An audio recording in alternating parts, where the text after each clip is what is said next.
Biggs and Boggs.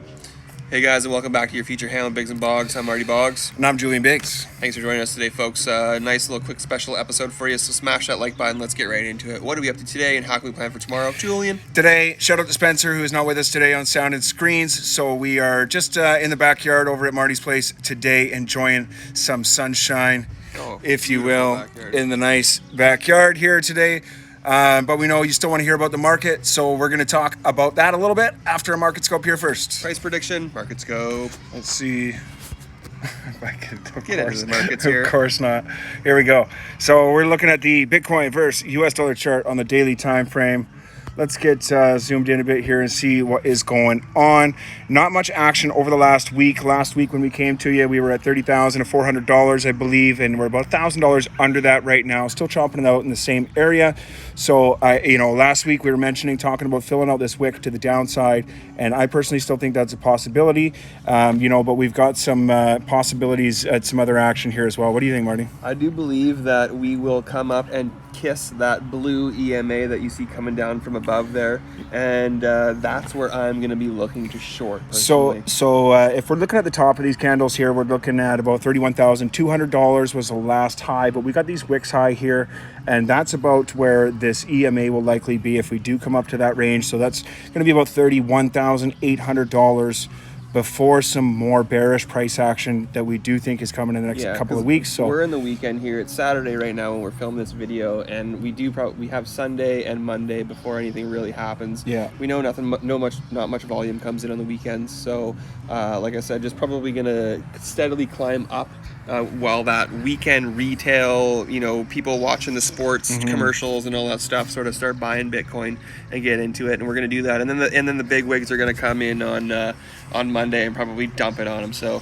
I'm personally going to be looking to trade that short. I'm going to wait for about 30.5-ish, maybe 31 for an entry, and then I do believe it's going to be coming pretty much back down, pretty big, maybe a 10% move or something like that, because we're seeing a lot of blood in the market. 10%. I just, you heard it first. So right I guess 10% from here is really not that much when we're thinking about at no, 30, well, it pretty much right? fills that wick out. So yeah. I do believe that we'll get there this week, and we're going to see some downward price action. But I just want to point out there's a lot of people screaming short right now.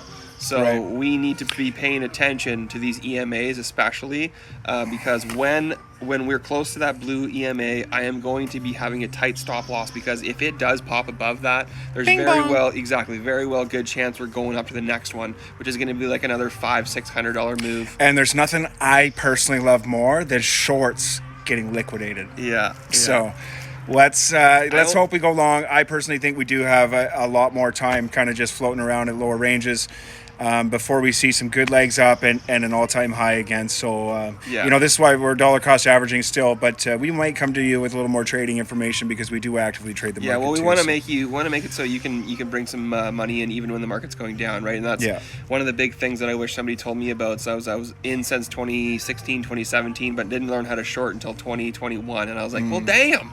Well, now that's fun. Now that makes sense. Now I can make money going both ways. You can make money going both ways. So another way you can make money, though, if you wait for a higher price target and you know where there's a top, you can let go of part of your position and just wait for a lower entry.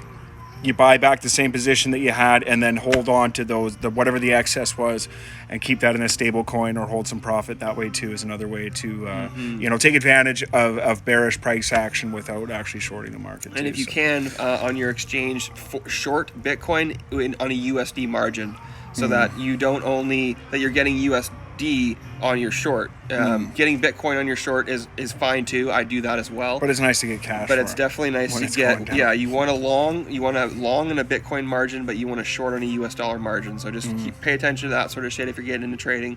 And you know what? Smash that like, subscribe if you're new. Do the things. We'll catch you in the next one. Biggs and Boggs out. Peace. Biggs and Boggs.